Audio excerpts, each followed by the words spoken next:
Hi everyone, Helen Blunden here. I hope you're happy, healthy and well. I just felt like doing a short book video today. I thought I'm going to share the books that I have borrowed from the library because these may be of interest to you. Also, if you've read these books, let me know what you thought about them. Now, the first one I actually want to talk about is Prima Facie by Susie Miller. I know you probably already know about this book. It is quite a new book. It is a book that is doing the rounds in book clubs around the world. I certainly did it in my book club, the club that I run and host, and we did it in February. My library is doing this book this month, so this is my second reading. It is an insanely good read, but I'm going to say big but here, but the writing is a little bit different. I'm finding it awkward to read, but the content and the subject is very hard hitting, very good for book club books. If you want discussion, then this is definitely one for you. You may already also know the theatre, the play, the one woman play of this Prima Facie, about a barrister who gets raped by another barrister and then attempts to represent herself in a court of law, and then what happens. It's really insanely interesting. The second book that I'm currently reading is my own, and it is by David Malouf, who's an exceptional, well-known Australian author who writes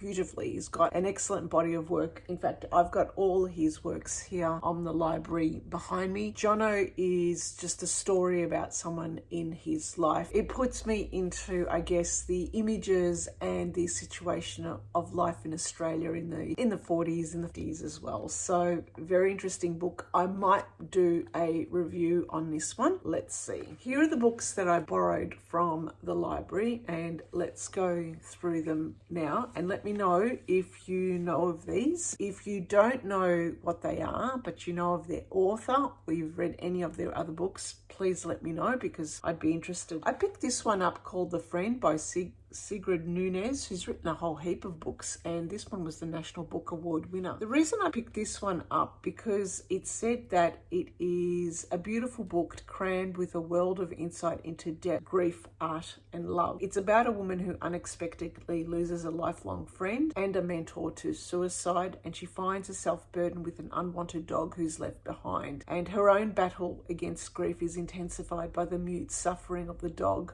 a huge Great Dane that has been devoted to its suddenly vanished master, and by the threat of eviction. This one I got because I must admit it's now a month since my cat Pud passed away, since we put him down, and I still haven't come to terms with him. I'm missing him so much. I've been reading quite a lot, and I just want to read things that are a little bit more meaningful and deep and reflective. So when I saw this, I know there's going to be tears shed. The next one is 1000 Words by Jamie Attenberg, and she's written a writer's guide to staying creative, focused and productive all year round, with wisdom and inspiration from more than 50 beloved writers. I'm just going to glance through this book. I'm going to skim read this book. My intention is not to become a writer. I do a bit of writing, but it's not my be all and end all. At the moment, I am pulling together a journal, a reader's journal that I hope to build over time and then publish, so that I could then, whatever I do to explore life lessons from books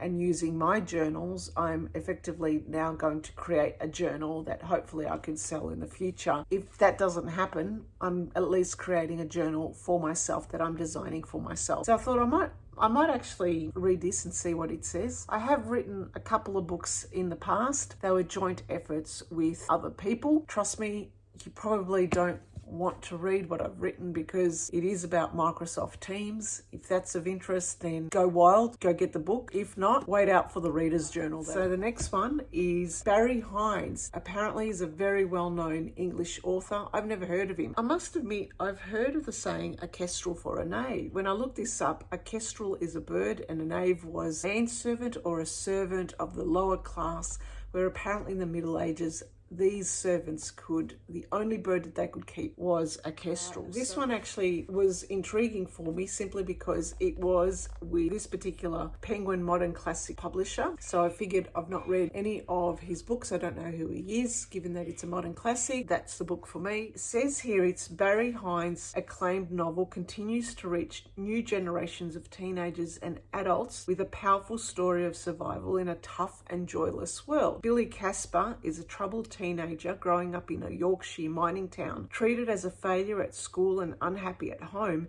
Billy discovers a new passion in life when he finds Kez, a kestrel hawk.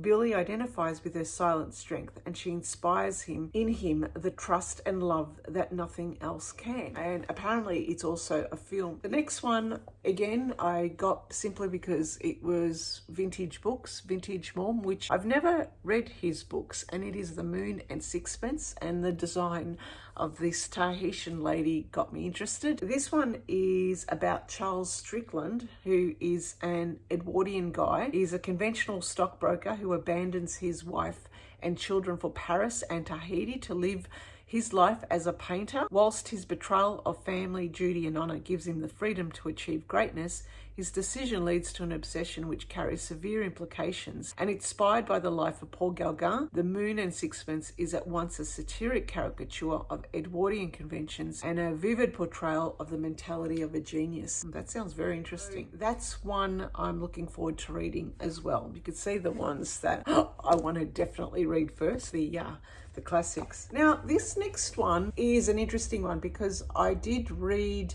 his previous book called Red Peel, and I did actually do a review on it some years ago on this channel. I like this author's books, Hari Kunzru, because he writes about subcultures and he writes about kind of things that I don't normally read about. This one piqued my interest because obviously I saw his name and it must be his new book. It says here it's an enthralling novel about beauty, power, and the capital's influence on art and those who devote their lives to creating it. Once Jay was tipped for greatness, a rising star of the London art scene, now he lives out of his car and earns money delivering groceries to the wealthy of upstate New York, while all around a terrible pandemic rages. When he arrives at the house set in a vast acreage of woodland, he's shocked to see somebody he thought forever lost to him. Standing on the porch is Alice, a lover from his art school days. Their relationship was tumultuous and destructive, ultimately ending when she left him for his best friend and fellow artist. Alice and Rob, the fellow artist, have achieved the riches and successes for which Jay once seemed destined. Ashamed and debilitated by the virus that ravaged his body, Jay hopes she won't recognize him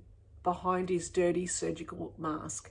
When she does, however, she invites him to recover on the property, setting in motion a reckoning decades in the making. Gripping and brilliantly orchestrated, Blue Ruin moves back and forth through time to deliver an extraordinary portrait of an artist as he reunites with his past and confronts the world he once loved and left behind. Maybe I should read this one and this one together, to do with art, and this one in my quieter time. We're going to have a bit of tears flowing down my face along with this one. Obviously a bit of laughs with this one, and Prima Facie, I've got to get this one finished in the next couple of days because my book club meets then. All right, let me know what you think of these books.